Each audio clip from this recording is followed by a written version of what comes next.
Ces deux voisines viennent d'assister au démantèlement de leur avant-poste illégal.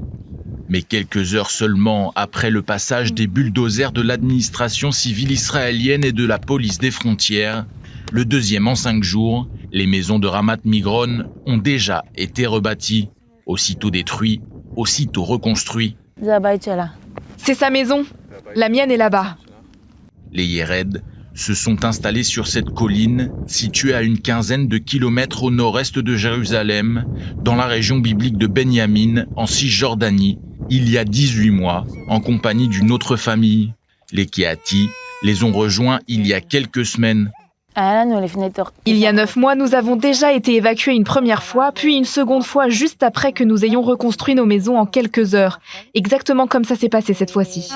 Ce que nous affirmons depuis cette colline, c'est que la terre d'Israël appartient au peuple d'Israël. Et pourtant, selon l'État et la loi israélienne, Ramat Migron, situé entre le village palestinien de Bourka et celui de Mourmas, a été établi sur des terres privées palestiniennes.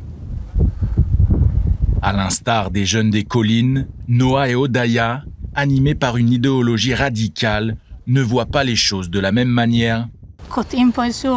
Notre présence empêche une continuité territoriale arabe, et cette continuité est stratégique pour eux, car c'est la base d'un futur État terroriste palestinien.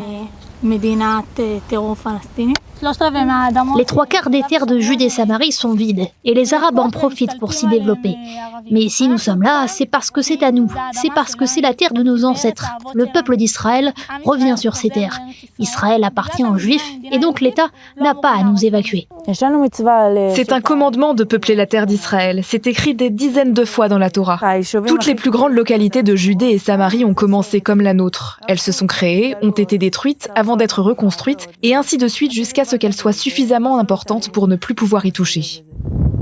Souvent associés aux attaques anti-palestiniennes dans la région, les jeunes des collines se sentent investis d'une mission divine. Qualifiés de pionniers des temps modernes par la droite sioniste religieuse, ils sont persuadés de la valeur messianique de leurs actions et n'hésitent pas à se dresser contre tous ceux qui leur font obstacle. Quelques heures avant notre tournage, Elisha, le mari de Noah et le père de Jvoutami, qui nous avait donné rendez-vous, a d'ailleurs été arrêté par des agents du Shabak, les renseignements intérieurs, qui le soupçonnent d'avoir volé du matériel agricole dans un village palestinien des environs. Faire paître son troupeau, une manière d'empêcher les Palestiniens de développer la terre, d'après le berger de Ramat Migron. C'est une présence journalière dans tous les environs. C'est important car ça marque le territoire. D'ici quelques heures, les 70 chèvres et les 30 moutons de l'avant-poste illégal auront un nouvel enclos. Nous avions un grand enclos, mais il a été détruit. Nous en avons déjà reconstruit un, mais il est trop petit, alors on l'agrandit. Ce sera ensuite au tour de la synagogue d'être reconstruite grâce à l'aide de ces jeunes des collines. Pour la plupart, ce sont des jeunes étudiants d'école talmudique. Ils sont en vacances, alors ils sont venus nous aider après le démantèlement. Ramat Migron peut aussi compter sur le soutien de certains habitants des environs, à l'image de cet homme venu apporter de quoi boire et manger. Oui, je travaille pour le conseil régional, mais c'est une initiative personnelle. Je passais par là, donc pourquoi ne pas les aider ? 147 avant-postes comme celui de Ramat Migron ont été créés depuis le début des années 90. Une vingtaine d'entre eux ont fini par être légalisés par l'État d'Israël. Avec le temps,